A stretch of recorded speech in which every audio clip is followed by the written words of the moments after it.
हां हां ठीक.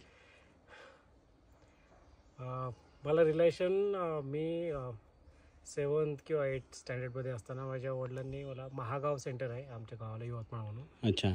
तिथे मिळालं मला. क्या बात आहे. त्यानंतर बस मी हॉस्टेलला राहायचो ॲक्च्युली. मग तिथनं मग 10वीपर्यंत तर मग हॉस्टेलमध्ये असल्यामुळे काही व्यवस्थित करता नाही आला. अच्छा अच्छा. पण नंतर मग जसे दिवस गेले मग सेंटर अमरावतीला शिफ्ट झालो. तिथे तिथे सेंटर कनेक्ट झालो. अच्छा. आणि मग तिथनं जर्नी सुरू झाली सहजविकाची. अच्छा. पण आपल्याला गहन तुम्हाला कधी वाटलं की आता समजा तुम्ही लहान मुलांना आपण सांगतो की फुटचोक कर, ध्यान कर, मग आत्ताच्या पिढीला सांगावं लागतं कर बस बाबा ध्यानाला, मग तुम्ही त्यांच्याबद्दल काय सांगाल की तुम्हाला कसं त्यातनं पुढं आता कसं होतं की जसं एक स्टेज असते ना बालवयातनं आपण जाताना आपला पूर्ण फेथ होऊन जातो श्रीमातांजीवर, तेव्हा कधी काय एखादी सिच्युएशन आली तुम्हाला असं वाटलं की बस अभी माँ को छोड़ते नहीं, ऐसा कभी लगा आपको? ॲक्च्युली इंटरेस्टिंग आहे. मला मी सहयोग घेतल्यानंतर पण मी एक नास्तिक प्रकारचा माणूस होतो. अच्छा. तर मी बाबागिरी आहे म्हणून मी कुठल्याच म्हणजे इव्हन कुठेच नाही जायचो. तर बाबांना मी हेच म्हटलं होतं. पण मी इंजिनिअरिंगला असताना मला अस्थमा झाला. अच्छा. तर कारण तर माहिती आहे, श्रीमातांनी सांगितलेलं आहे. बरोबर बरोबर. तर मग बाबांनी मला एक दिवस बसवून सांगितलं, तू ठीक आहे नको करू ध्यान, नको करू सेंटरला आहे, पण माझ्याबरोबर एक वेळा हेल्थ सेंटरला चल. बरोबर. कारण की मी त्यांचं काय ऐकत नव्हतं. असं प्रत्येकाचंच आहे आता. मग हेल्थ सेंटरला जाऊन मग तिथे मला तेव्हा डॉक्टर डोंगरे म्हणून होते. बरोबर. आता पण आहे तिथे. मग त्यांनी मला सहयोग प्रॅक्टिकली समजावून सांगितलं, बसवून ध्यान करून घेतलं.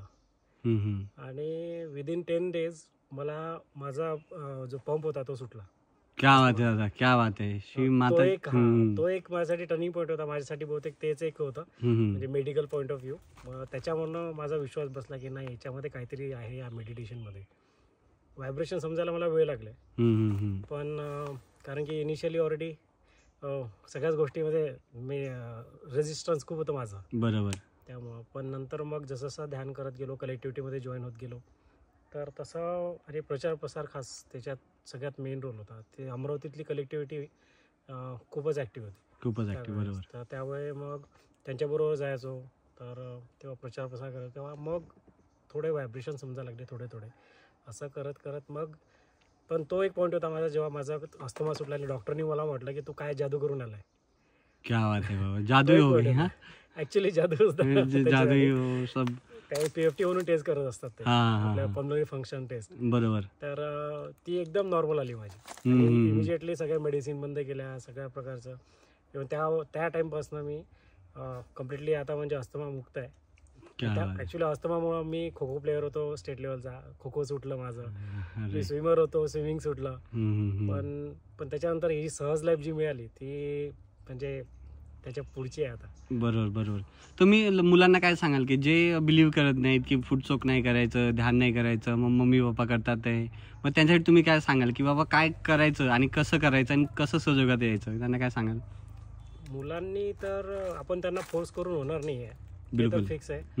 त्यांना तो एक पॉईंट आहे, म्हणजे प्रत्येकाच्या जीवनातला काहीतरी एक पॉईंट आहे आणि जेव्हा त्यांचा योग येईल तेव्हाच त्यांना सहयोग मिळणार आहे. बरोबर. त्यामुळं तुम्ही ॲज अ पॅरेंट म्हणून तुम्ही त्यांना सांगू शकता किंवा त्यांना गाईड करू शकतो की तुम्ही मेडिटेशन करा. आणि तुम्ही जेव्हा स्वतः कराल तेव्हा मुलं आपोआपच आपलं आचरण करतात, तुम्ही इनिशियलपासून केलं तर. बरोबर. तर तुम्ही त्यांना थोडं एनकरेज करा, फोर्स नका करू. तर मुलं हळूहळू आपोआपच तुमचं ॲडॉप्ट करतील आणि त्यांना जेवढं जास्त सहज म्हणजे आपण कलेक्टिव्हिटीमध्ये ठेवू तेवढे ते लोक तेवढ्या लवकर ॲडॉप्ट करतील. आणि जर त्यांचा योग आला तर जर ते रिलाइज आहे तर त्यांचा योग तर ऑलरेडी आलेलाच आहे. बरोबर. मग ते अजून त्याच्यामध्ये इन्व्हॉल्व्ह होऊन आणि अजून पुढे जातील आणि त्या सहयोगाला लवकर अडॉप्ट करतील. बरं, मला एकच प्रश्न होता शेवटचा की तुम्हाला व्हायब्रेशन काय लागलं, म्हणजे नेमकं तुम्हाला काय जाणवायला लागलं, म्हणजे ज्यावेळेस तुम्हाला व्हायब्रेशन काय लागलं त्यावेळेस तुम्हाला काय जाणवायला लागलं? मला व्हायब्रेशन कळायला ऑलमोस्ट 4 ते 5 वर्ष लागले. अच्छा. कारण की मला म्हणजे हातावरती नाही जाणवायचे मला, पण मला शांत जाणवायचं जेव्हा पण मी ध्यानाला बसायचो ना, आई वडिलांबरोबर सेंटरवर म्हणा. तर तेव्हा एकच गोष्ट मी स्वतःच ॲडॉप्ट केली होती, ते श्रीमाताजींनी सांगितल्यामुळंच की तुम्ही सहस्त्रातनं श्रीमातांची स्पीच ऐका. बरोबर. मी ते ऐकायचं फक्त मी तेच एक इमानदारीने करायचो. आणि मला त्याचा फायदा असा व्हायचा की जेव्हा पण मला काही गरज पडायची तेव्हा मला काहीतरी क्लिक व्हायचं अचानक त्या शब्दातनं, श्रीमातांची. आणि तो फायदा होत गेला. तर मला व्हायब्रेशन जाणवायला 5 वर्षानंतर तो मोमेंट अजून पण आठवतो मला. मी सेंटरवर बसलो होतो, रिलॅक्सेशन झालं, नंतर नवीन साधकांना रिलॅक्सेशन झालं, त्यानंतर आम्ही असं बसून होतो आणि व्हायब्रेशनचा कार्यक्रम चाललेला.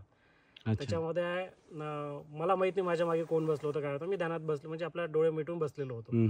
तर अचानकच मला हातावरती असं एकदम चुंचुल्यासारखं, म्हणजे असं ना खूप दिवसांनी थांबवलं आणि नंतर एकदम असं फ्लो एकदम सुटल्यासारखं असं. मी म्हणजे लगेच डोळेच उघडले मी काय झालं म्हणून.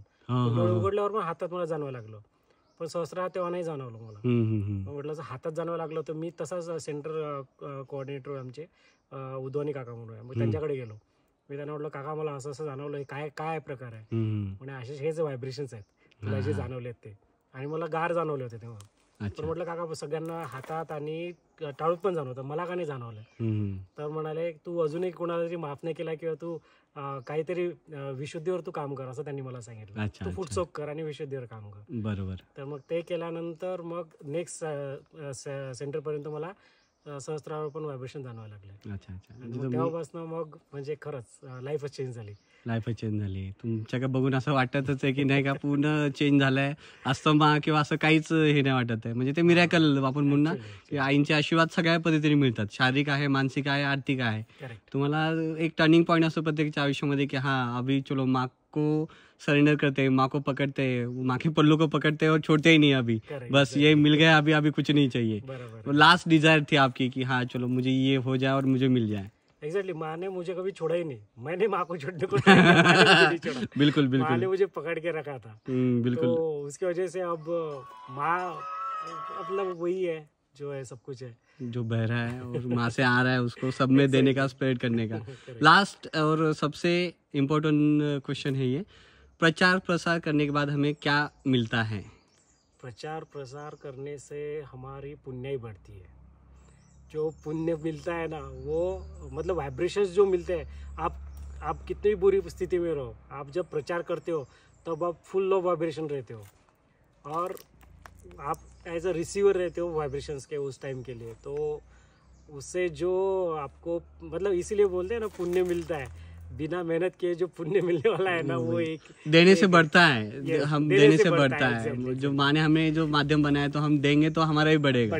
करेक्ट. तो इसलिए हम प्रचार प्रसार में जाते हैं और हमारा क्लियरेंस होता है उसमें भी. एग्जैक्टली. और माँ भी हमें शुद्ध माध्यम बनाती है और उससे हमें कनेक्ट हो जाते हैं और फिर दूसरों को भी देते हैं. तो वो आनंद अलग ही है, देने का आनंद अलग ही है. वो मतलब शब्दों में नहीं बयां कर सकते. दादा आपका एक बार नाम बता दीजिए लास्ट में. पूरा नाम. मेरा नाम आशीष पेठे है. क्या बात है. जय शिवदास. जय शिवदास.